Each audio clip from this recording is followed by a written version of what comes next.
Alhamdulillahirabbil alamin, asyhadu an la ilaha illallah wa asyhadu anna Muhammadan abduhu wa rasuluh. Allahumma sholli ala Muhammad wa ala ali Muhammad, la haula wa la quwata illa billah.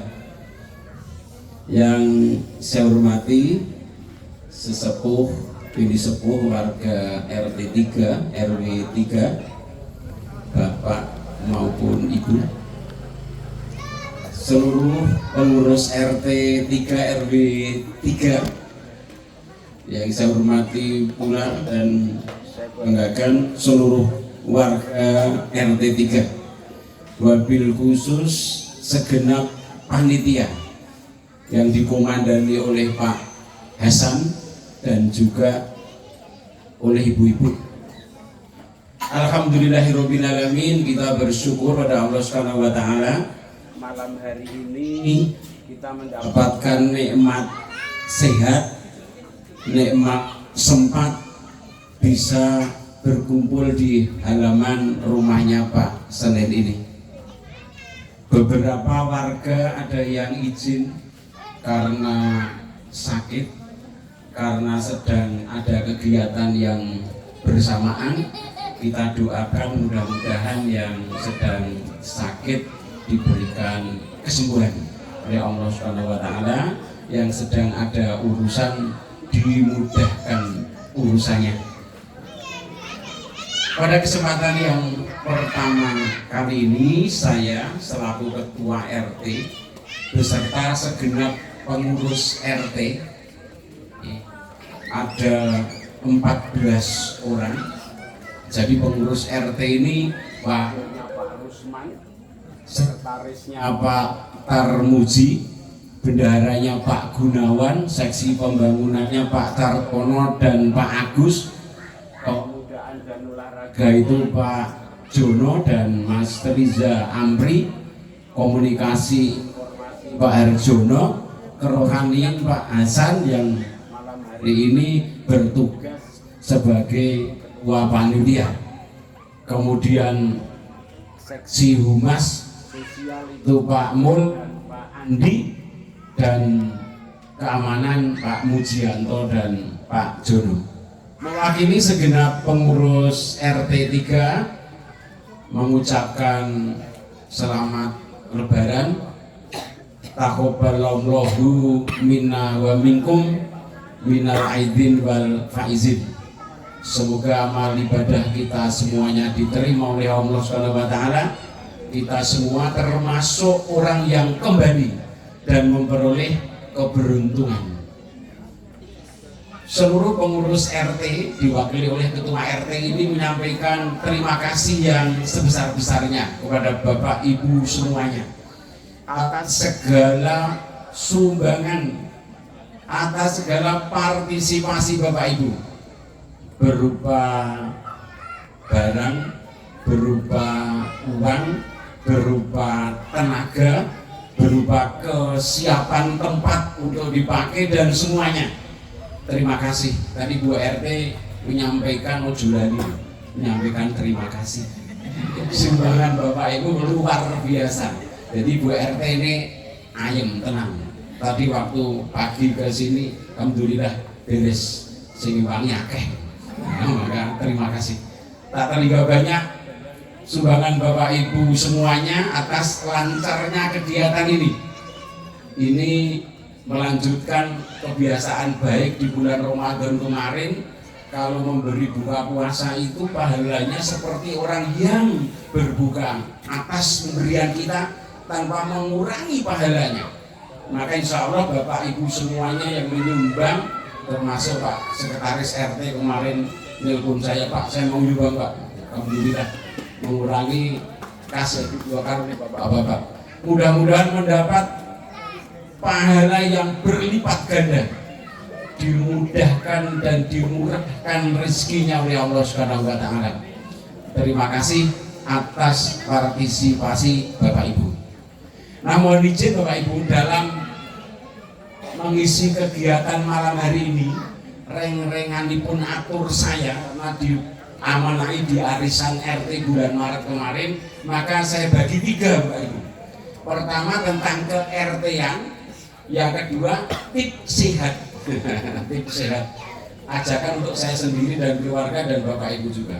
Nanti adalah tazkiyatun nafas, pensucian jiwa, harapannya begitu. Pada yang ketiga, itulah hikmah halal bihalal yang tadi temanya adalah sucikan hati.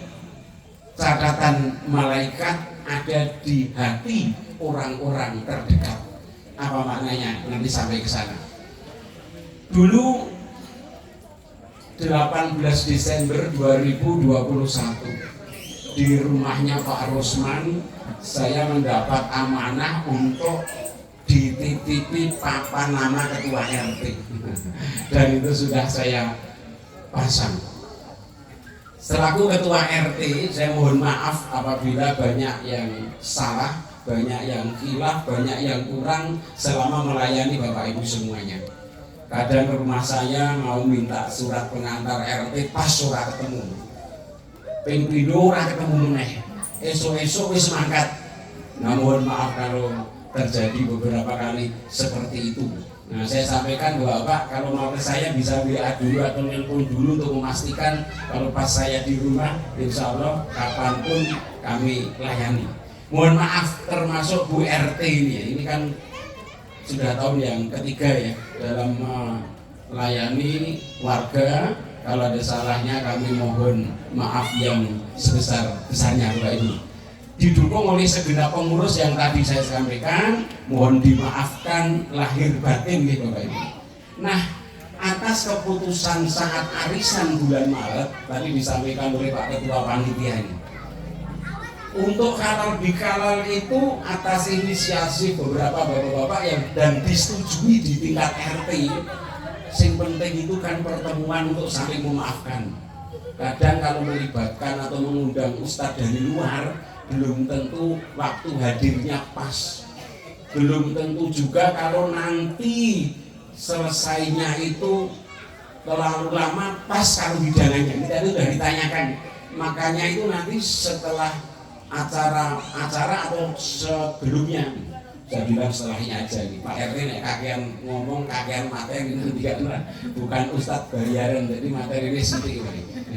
Nah, atas kesepakatan itu ternyata dari idenya teman bapak-bapak, ada Pak Wid, ada Pak Gunawan, ada Pak Hasan, nugasi Pak RT nih. Pak RT pas sambutannya kok nambahi sidik gitu. Jadi orang sah ngundang wong jubo gitu. Nah, saya pikir itu juga apa-apa, nanti giliran saja di antara warga RT 3. Nah, hari ini sampurnya sedang kejatah Pak RT. Nah, udahlah Pak RT nggak apa-apa. Nah, maka kesepakatan itu kita laksanakan. Jadi utamanya saling memaafkan antar warga. Jadi Bapak Ibu semuanya, seringkali kita dengar dalam ceramah-ceramah di Idul Fitri, halal bihalal tadi disampaikan oleh Pak Hasan, ini bukan acara keagamaan Islam, bahkan di Arab Saudi tidak ada. Maka di halal bihalal ini adalah semua masyarakat tidak hanya Islam, tapi dari manapun agamanya ketemu di tingkat ke-RT-an. Halal bihalal utamanya adalah saling memaafkan. Bapak-bapak yang, Bapak Ibu, anak-anak yang kemarin sudah melaksanakan puasa 1 bulan penuh, sholat malam tarawihnya semangat, insya Allah kalau itu dilandasi ikhlas karena Allah, dosanya kepada Allah telah hapus. Mudah-mudahan. Maka tadi doanya adalah taqabbalallahu minna wa minkum. Semoga amal ibadah kita ini diterima oleh Allah, sehingga hapuslah dosa-dosa kita. Tapi dosa antar sesama itu hapusnya lewat saling memaafkan. Untuk itulah yang utama dari kegiatan halal bihalal ini adalah saling memaafkan di antara kita. Ustadz yang dulu kita undang ke sini sempat dalam penyampaiannya, ketua RT ini dosa nih anak-anak halal bihalal itu, tidak memberi kesempatan kita untuk saling bertemu dan saling memaafkan. Maka dengan acuan intinya adalah itu, maka nanti kita tidak usah malam-malam salam-salaman rampung saling memaafkan lego terus menikmati ikan bakar. yang sudah dibakar tadi di sini fotonya ini. Jadi ini ada bekas asap bakar-bakaran tadi itu. Nah, sehingga sudah tidak berbau ini. Nah, kalau yang Bu Jono yang bakar mesti nanti mana Bu Jono? Bu Jono ingat sini ada Bu Jono. Kemarin kalau ketemu di rumah di warungnya Pak Widodo, kami keluarga sing masak ini Bu Jono. Ini Bu Jono sudah jualan lagi berarti. Bu Jono, oh, nah sing masak sing bakar ini Bu Jono. Nah, kalau ini nanti gratis ya, kalau kemarin bayar. Nah nanti makanannya adalah ikan bakar tidak sampai lama. Intinya adalah itu, maka ikhlaskan hati nanti untuk saling memaafkan. Yang kedua, pada kesempatan ini selaku ketua RT juga, saya akan menyampaikan materinya tips hidup sehat. Gambarnya apa nih Bapak Ibu? Lingkar perut. Ini saya punya pengalaman, jadi saya ceritakan ke teman-teman di UNES, di WIPA waktu apel pagi. Alhamdulillah ada beberapa yang kemudian mengamalkan Bapak Ibu, saudara semua, Bapak Ibu. Jadi ceritanya gini Bapak Ibu semuanya. Saya itu Maret tahun 2023 tahun lalu itu dapat tugas ke Jakarta. Pekerjaannya diselesaikan di kamar saja karena menyusun soal waktu itu untuk ujian negara. Nah di kamar sambil nyetel channel YouTube dokter muda yang saya setel. Antara lain adalah tips untuk sehat. Nah salah satu yang mengena waktu itu adalah ini, jadi tentang lingkar perut. Jadi lingkar perut normal orang Asia atau termasuk kita Indonesia itu kalau pria 90 cm, kalau wanita 80 cm. Maka ini tips sehatnya ini khususnya ditujukan untuk yang perutnya lebih dari 90 dan 80 cm. Pulang ke rumah saya langsung ukur pakai meteran ini. Ini meteran yang ada di rumah tak kalau di sini. Ada meteran kain yang di rumah waktu itu Maret 2023. Tak ukur lingkar perutku waktu itu ketemu berapa Bapak Ibu? 102 cm. Jadi kelebihan berapa? 12. Kami punya timbangan digital di rumah yang ada koma-komanya. Nimbang ternyata beratnya 83 kilo. Jadi lingkar perutnya 102 cm, nimbang berat badannya 83 kilo, melebihi batasan orang normal di Indonesia. Wah, langsung aku pengen diet. Nah ini betul, ini timbangan apa namanya meteran yang betul dulu untuk saya ngukur. Ini kebetulan di rumah punya ini. Nanti kalau Bapak Ibu mau ngukur sekarang silakan ini. Aku biro nih. Nah, jadi saya pernah merasa kelemu terus pengen turun. Pertama beli oatmeal. Ternyata telung dino kelenger ra ono rasane. Ora enak oatmeal itu. Koyok dedak mungkin ya kalau makanan apa kewan itu ya. Apa wah ora enak iki. Mosok mengarep ngurangi badan ora kosong dedak terus kalau oatmeal itu ya. Gandum. Dengan topping apapun ora enak. Yang menghabiskan adalah Bu RT akhirnya itu. Tapi setelah 3 atau 4 bulan kemudian baru habis 2 kilo itu beli. Akhirnya ini dengan ukuran lingkar perut yang lebih besar itu titik sehat yang disampaikan oleh dokter-dokter tadi itu saya lakukan. Jadi saya langsung melakukan berbagai ikhtiar, ya, berbagai ikhtiar tadi, ya, berbagai ikhtiar ini. Ini tadi. Pilih makanan yang sehat, hati-hati gorengan diloli, meskipun ya bisa menggantikan makanan yang tidak gorengan untuk lauk angel itu masih sulit. Bu RT godok yo anake ra doyan makan gitu. Beli air fryer tapi yo ora enak. Ngakak digoreng air fryer itu jek putih-putih ternyata. Ora kaya nek digoreng mateng coklat gosong itu sing enak kan sing paling gosong itu. Nah, ternyata air fryer sudah beli air fryer ora enak itu. Ya sering-sering aja tinggu tapi kadang-kadang aja dipakai. Jaga pilih makanan sehat. Nah ini yang saya lakukan. Yang kedua kurangi karbohidrat. Sekarang udah ramping Pak Ibu ini. Saya setelah 5 atau 6 bulan setelah mengurangi itu, tak ukur lingkar perut saya itu 91. Ini kira-kira kalau malam ini diukur ya 90 lah. Nanti kalau habis makan ini 91 kan. Nah, ikan bakarnya kan mana-mana tidak disantap ini. Jadi mengurangi karbohidrat, ngombe ora nganggo legi. Kopi pahit. Teh tawar. Meskipun nang rumah makan gratis yo pilihnya teh tawar. Banyak kadang-kadang tok nek imannya goyah ya.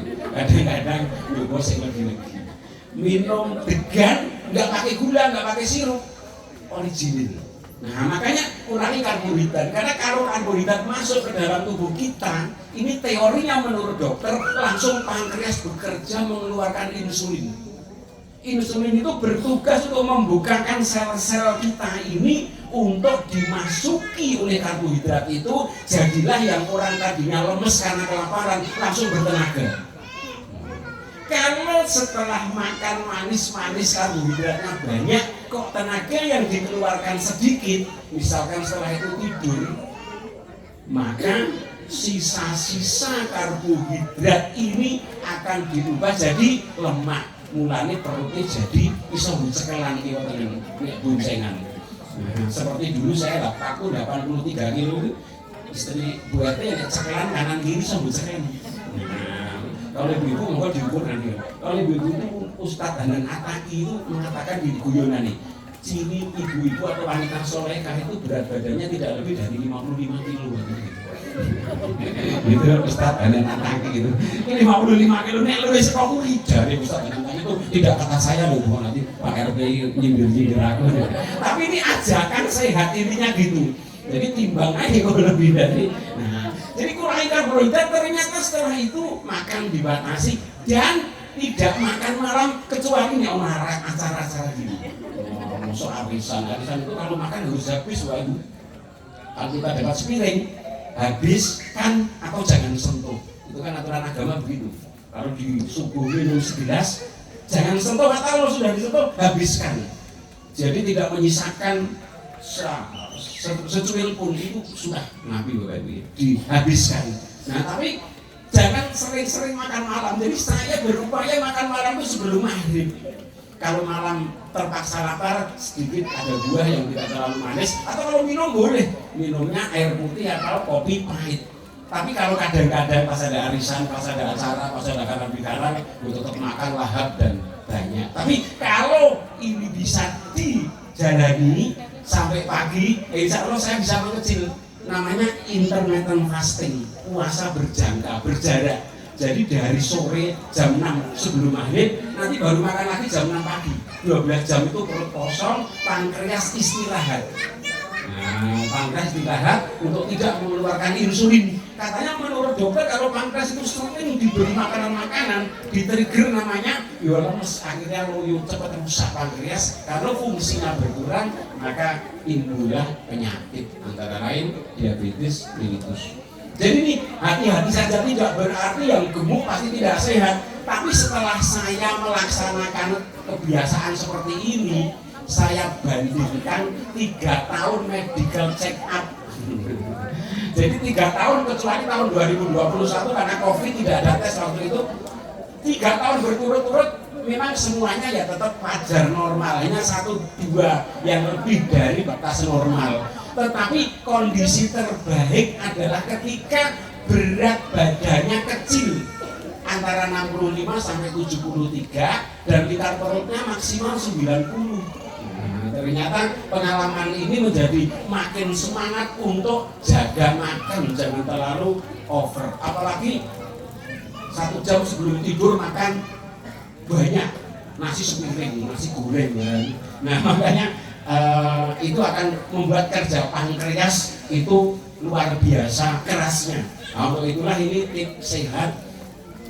Kalau kita amalkan insya Allah, atau kita ikhtiar jaga kesehatan ini. Jadi pernah merasakan gemuk dan sekarang bisa lurus, kan punya modal. Kecuali saya belum pernah gemuk. Tapi ini dipraktekkan oleh Pak Dan sulit ini. Pak Dan ini masih 83 kilo, 84 itu langir ternyata nih anak-anak itu. Nah itu tips sehat Bapak Ibu semua. Berikutnya sekarang adalah hikmah halal bihalal sesuai penugasan dari arisan RT. Tema halal bihalal malam ini Bapak Ibu dan saudara semua, saya mengambil tema sucikan hati, perbaiki diri kalau mau lengkap. Catatan malaikat ada di hati orang-orang terdekat. Apa itu catatan malaikat? apa itu orang-orang terdekat. Kata kuncinya adalah dua itu. Tadi dibacakan oleh Qori dan diterjemahkan oleh Syarif Tilawah. Ini kita dulu. Surat Ali Imran ayat 133 134. Tadi sudah dibacakan. Tapi intinya adalah ketika kita selesai berpuasa, derajat mutakin atau menjadi orang yang pertama itu diraih, tentu kita harus memenuhi ciri-cirinya orang yang bertakwa ini. Antara lain dari ciri-ciri orang yang bertakwa adalah yang menahan amarah dan memaafkan kesalahan orang lain. Jadi kalau ciri-ciri ini itu belum tertanam pada diri kita, hati-hati. Kalau kita masih sulit menahan amarah, sulit memaafkan, hati-hati. Jangan-jangan derajat ketakwaan yang dijanjikan Allah pada orang yang berpuasa tadi belum kita raih secara sempurna. Nah, maka itulah pentingnya halal bihalal. Maka setelah ini nanti ketemu ada salam-salaman, kita ikhlaskan hati untuk saling memaafkan, mumpung dipertemukan. Kan nunggu setahun lagi untuk dipertemukan ya, saling memaafkan itu. Untuk itulah kita ini. Nah, halal bihalal inilah sarana untuk kita saling bermaaf-maafkan. Berbagai ustadz menjelaskan makna halal bihalal. Ada yang tulisannya harus nyambung, tidak boleh pisah dan macam-macam. Tapi intinya saya melihat dari berbagai kajian itu 3 hal. Halal bihalal itu seolah kita meluruskan benang kusut, membersihkan yang kotor, melepaskan ikatan yang membelenggu. Jadi kalau digambarkan seperti ini, tadinya benang ruwet, setelah halal bihalal rapi. Mudahnya begitu halal bihalal itu. Kalau sebelum ini kita ada masalah sehingga jutaan, sehingga neng-nengan, maka setelah halal bihalal harapannya lega hatinya. Sebagaimana benang yang ruwet berubah jadi benang yang rapi tadi itu. Itulah makna halal bihalal. Maka ini jadi penting. Makanya kita rugi kalau tidak hadir di sini tanpa ada hambatan. Kenapa? Karena ini adalah kesempatan. Manusia punya umur terbatas. Kalau nanti sudah akhir hayatnya belum sempat memaafkan atau meminta maaf, ini iso berbahaya. Karena nanti bisa terkategorikan menjadi orang yang bangkrut. Apa itu orang yang bangkrut? Rasulullah ditanya, apa kamu orang bangkrut? Sahabat mengatakan, semua orang duwe harta, orang duwe kekayaan, orang duwe duit. Rasulullah mengatakan salah, bangkrut bukan yang seperti itu. Orang bangkrut adalah orang yang ketika di dunia amalnya banyak banget, nanti lengi buadah ngawahu. Tapi ternyata bangkrut nanti setelah dihitung amalannya akibat banyak orang yang disakiti, banyak orang yang didolimi, belum sempat minta maaf. Maka kalau Hakim itu dalam ceramahnya saya ingat begini, tidaklah perbuatan dolim yang tidak disertai permintaan maaf kecuali akan kembali ke dirinya sendiri. Saya ulangi, tidaklah perbuatan dolim yang tidak disertai permintaan maaf kecuali akan kembali ke dirinya sendiri. Itu kata lain selain kata bangkrut ini. Artinya kalau kita berbuat dolim pada orang lain itu nanti di akhirat ketika bisa menuntut, ya berarti akan kembali ke dirinya sendiri. Sering saya contohkan, misalkan numpak motor kenal potik bro, saya sering astagfirullah kalau mendengar itu karena rumahnya pinggir jalan. Setiap tarikan gasnya catatan malaikat menulis keburukannya. Tadinya baru omong-omongan ketika ada motor pulang kenal potik keras jadi mandi terganggu orang lain, catatan malaikatnya nambahin.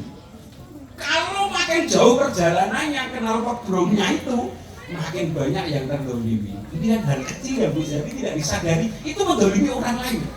Minimal yang berbicara ini kan rumahnya pinggir jalan. Wah, apalagi yang rumahnya pinggir jalan seperti Pak Widodo dan ngajak Pak Widodo, Pak Ari ngajak ngegos sponsor mer. Itulah contoh kecil pun kita harus hati-hati. Jangan sampai hidup kita ini mendolimi orang lain. Katanya kecil tapi tiap hari ngegasi ngomong Jadi knalpot di samping melanggar aturan pemerintah, aturan kepolisian, menambah dosa catatan di malaikat. Knalpot merah itu opornya singlionia nih, Bapak Ibu bisa mencari yang lainnya. Jadi intinya bangkrut itu adalah pahalanya banyak, tapi dolimnya juga banyak. Nah ini kalau tidak sholat kita mah bahaya itu. Harusnya kalau yang pakai knalpot burung tadi, antara ujung knalpot dikasih selang, masukkan ke telinganya sendiri. Nah itu tadi. Yumat mercon, lagi turu, lagi jedir, wis kehilangan duit, catatan malaikat nambah lagi. Minta maaf enggak ini. Mending disedekahkan daripada butuh mercon kan begitu. Catatan malaikat satunya yang kebaikan jangan lagi. Nah makanya jangan sampai bangkrut. Maka kalau di kala ini adalah mensucikan hati, menjalin kehidupan harmonis. Mari kita bermasyarakat, kita masuk ngadami Pak RT ini dulu gitu. Dia menganggap RT bagian dari masyarakat, terutama dalam bertetangga. Hadis Nabi riwayat Bukhari Muslim ini, ciri-ciri orang yang beriman. Yang kedua Bapak Ibu, barang siapa beriman kepada Allah dan hari akhir, hendaklah ia memuliakan tetangganya. Jadi itu indikator ciri-ciri orang yang beriman, memuliakan tetangganya. Ya Allah, lebih dari menghormati tetangga kita ini, ujian keimanan kita benar atau tidak. Kalau tetangga kita tersakiti, berisiko jangan-jangan iman kita tidak sempurna kan gitu. Maka hati-hatilah. Maka ini yang temanya nanti itu dekat dengan yang kedua, yakni kita hidup bertetangga. Catatan malaikat ada di hati-hati orang yang terdekat itu. Siapakah orang-orang terdekat kita Bapak Ibu? Orang terdekat kita ini orang-orang, berarti bukan satu orang, tapi orang-orang, banyak orang. Siapa yang terdekat dari kita? Mari kita belajar dari Pak Mudin. Ketika apa? Ketika memberangkatkan jenazah. Ya, kadang Pak Mudin, meskipun ini ya tidak tahu tuntutannya, tapi Pak Mudin itu ketika memberangkatkan jenazah biasanya bertanya apa? Saya nomor saya, betul kan? Apa jawaban takzir waktu itu? Jawabannya apa? Saya. Siapa yang menjawab itu? Seperti orang-orang terdekatnya. Siapa orang-orang terdekatnya itu? Satu keluarga, orang terdekat. Dua apa? Tetangga. Saat diberangkatkan kan keluarga, tetangga. Siapa lagi? Saudara, kerabat yang jauh, juga teman-teman kita. Inilah orang-orang terdekat. Mereka pasti jawabnya saya kalau ditanya, ya kan? Tapi apakah betul kata yang diucapkan saya itu sama dengan catatan yang ada di hati mereka-mereka orang-orang terdekat itu? Nah inilah yang perlu kita siapkan diri untuk memastikan itu baik semua. Jadi Pak, ketika Pak Mudin jawaban orang terdekat terlalu say. Kemudian sesuaikah jawaban itu dengan orang yang terdekat dengan catatan malaikat? Bisa sama kan? Tapi juga bisa tidak. Apa itu catatan malaikat? Ada video. Nanti saya putarkan 4 menit.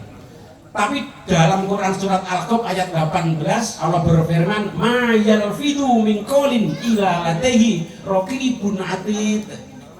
Tiada suatu ucapan pun yang diucapkan melainkan ada di dekatnya malaikat pengawas yang selalu hadir. Jadi kita berucap apapun, termasuk Pak RT hari ini, malam ini, tidak ngomong kok dicatat oleh malaikat tadi.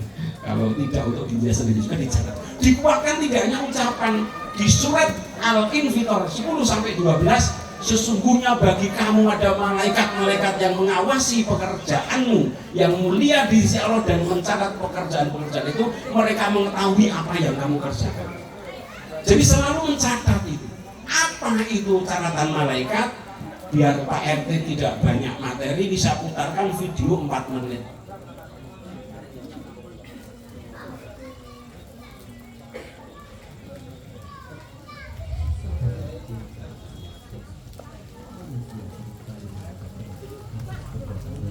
Yang sudah selama hidup di dunia, padahal semua tindakan tersebut akan dimintai pertanggungjawaban ketika di akhirat kelak.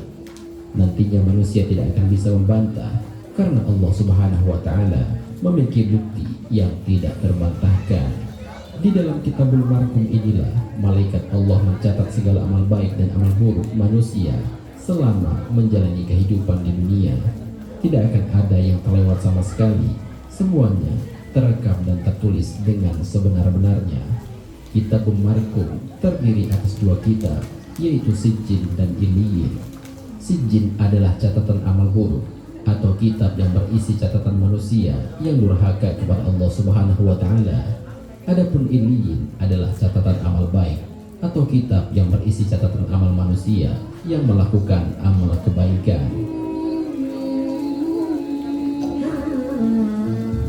Ketika catatan amal dibagikan, sahabat cinta Islam Channel, tatkala lembaran catatan amal dibagikan, setiap umat berlutut di atas lutut mereka dan menanti panggilan untuk menghadap Rabb semesta alam. Allah Subhanahu wa taala berfirman dalam Al-Qur'an, dan pada hari itu kamu lihat tiap-tiap umat berlutut, tiap-tiap umat dipanggil untuk melihat buku catatan amalnya. Pada hari itu kamu diberi balasan terhadap apa yang telah kamu kerjakan. Al-Quran Surat Al-Jasiyah ayat 28.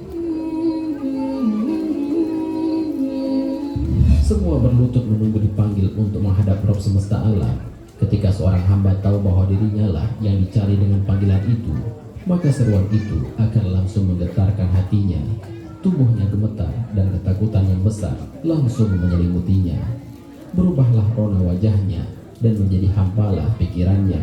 Kemudian kitab catatan amalnya dibentangkan dan dibuka di hadapannya. Lalu dikatakan kepadanya, bacalah kitabmu, cukuplah dirimu sendiri sebagai penghisap terhadapmu. Al-Quran Surat Al-Isra ayat 13-14. Pada saat itu semua manusia akan teringat apa yang dahulu telah ia lakukan. Semua telah tercatat dengan lengkap dan tiada kekeliruan sedikit pun. Sebagian ulama mengatakan, sungguh Allah telah berlaku adil karena menjadikan dirimu sebagai penghisap atas dirimu sendiri. Sungguh tepat perkataan ini. Adakah kebijaksanaan yang lebih adil selain itu? Dikatakan kepadanya, silahkan periksa, inilah amal perbuatanmu, dan silahkan engkau hisap sendiri. Bukankah ini kebijaksanaan yang paling adil? Bahkan inilah kebijaksanaan yang paling adil.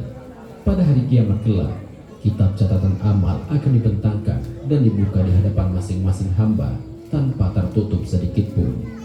Ia akan membacanya dan akan jelas baginya bahwa pada hari ini dan di tempat ini ia telah melakukan ini dan ini, sementara telah tercatat tanpa penambahan dan pengurangan sedikit pun.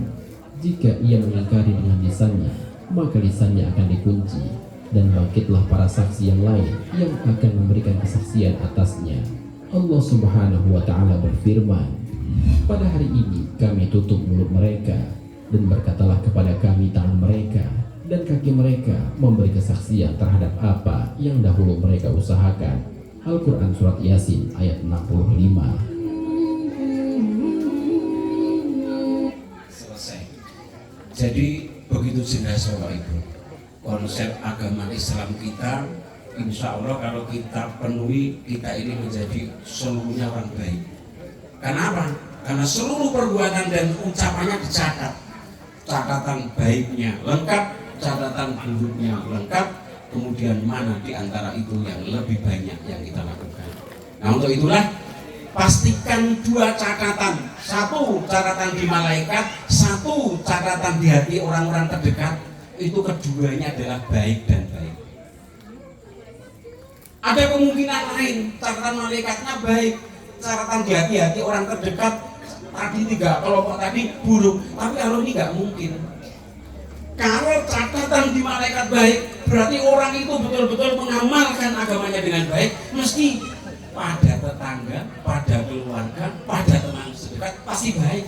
Namanya mengamalkan kebaikan dari malaikat, maka peristiwa ini nggak mungkin terjadi.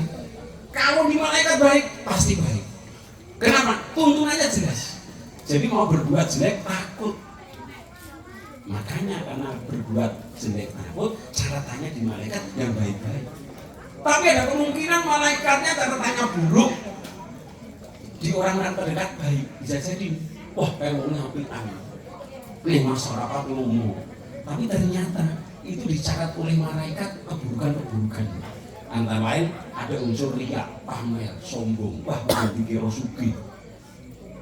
Yang terjelek adalah kalau malaikat nyatetnya ya buruk, orang-orang terdekat juga buruk. Mudah-mudahan ini tidak terjadi pada kita semuanya. Nah, untuk itulah Bapak Ibu dan saudara semua, mari kita merefleksi diri. Kira-kira kalau hari ini ditanya tetangga kita oleh malaikat untuk mencocokkan ini layak masuk surga atau tidak, pastikan layak Pak malaikat. Tak takon kowe, sutore layak masuk surga ora? Ditakoni tetangganya. Ojo ning swarga ning kok mbak iki uripe ngganggu tanggane. Nek numpak motor banter kena pote brongan jare. Sing elek nggih Pak kan. Iku nek ngomong cerkit karo tanggane sering ngelukai malaikat. Oh ya ternyata podo karo caratanku kata lagi. Pastikan ketika ditanya malaikat itu Suti, Pak Suta atau Bu Suti. Bu Suti itu layak masuk neraka plus surga. Wah surga niku Pak malaikat tiangnya apian, wae bodonya kenceng, sume, sering traktir. Dan seterusnya. Sing awet-awet digunakan. Oh cocok karo malaikat juga ini. Jadi pastikan kita ini menyadari betul bahwa kanan kiri kita ada malaikat pencatat. Maka terakhir ada puisi. Tadi ceramah, ada video, terakhir puisi. Puisi ini tak gawe buntutnya podo-podo, tapi tema puisinya adalah catatan malaikat ada di hati orang-orang terdekat. Firman Allah di surat Qaf ayat 18 terkandung pesan agar kita senantiasa awas. Dari firman Allah di ayat itu, tahulah kita ada makhluk Allah yang senantiasa bersama kita. Di kanan kiri kita ada dua malaikat yang tak pernah lengah untuk mencatat. Menjadi saksi yang super akurat, catatan yang menentukan antara celaka ataukah selamat. Mari kita belajar dari Pak Modin ketika berdiri di antara para takjizin. Saat upacara mengantar si fulan ke tempat terakhir, menjumpai malaikat Mungkar dan Nakir. Dengan suara lantang Pak Modin bertanya, si fulan ini saya mau saya tanyanya. Kemudian serentak jawaban para takzim. Saya mengiyakan pertanyaan Pak Modin. Si fulan orang baik lahir maupun batin. Tak satu pun ada bantahan dari para takzim. Sungguh bahagia si fulan di alam sana bila kesaksian itu nyata adanya. Sungguh kasihan si fulan di alam sunyi jika kesaksian itu ternyata hanya basa-basi. Itulah keluarga kita, tetangga kita, dan karib kerabat mereka adalah orang-orang terdekat. Itulah yang menjadi kunci kita. Di hati-hati mereka ada secuil catatan malaikat. Baiknya catatan di hati mereka adalah kebahagiaan kita di akhirat. Kecewanya hati mereka adalah pengurang pahala di yaumul hisab saat manusia tidak ada pembeda. Mari kita ukir catatan indah di hati orang-orang terdekat sebagai investasi pahala untuk kelak kita petik di akhirat. Assalamualaikum warahmatullahi wabarakatuh. Kita akhiri dengan berdoa. A'udzubillahi minasyaitonirrajim. Bismillahirrahmanirrahim. Alhamdulillahirabbil alamin. Allahumma shalli ala Muhammad wa ala ali Muhammad. Allahumma ighfirli wa liwalidayya warhamhuma kama rabbayani shaghira. Rabbi ij'alni muqimas shalah wa min dzurriyyati rabbana wa taqabbal du'a. Rabbana hab lana min azwajina wa dzurriyyatina qurrata a'yun waj'alna lil muttaqina imama. Allahumma inni as'aluka ilman nafi'a wa rizqan thayyiban wa amalan muttaqabbalan. Rabbana la tuzigh qulubana ba'da idh hadaitana wa hab lana min ladunka rahmah innaka antal wahhab. Ya muqallibal qulub tsabbit qalbi ala dinik. Rabbana la tu'akhidna in nasina aw akhtana. Rabbana wa la tahmil alaina isran kama hamaltahu 'alal ladzina min qablina. Rabbana wa la tuhammilna ma la taqata lana bih wa'fu 'anna waghfir lana warhamna anta maulana fansurna 'alal qaumil kafirin. Rabbana atina fid dunya hasanah wa fil akhirati hasanah wa qina 'adzabannar. Amin amin ya rabbal alamin. Mohon maaf apabila ada yang salah hilaf dari saya kembalikan ke pembawa acara.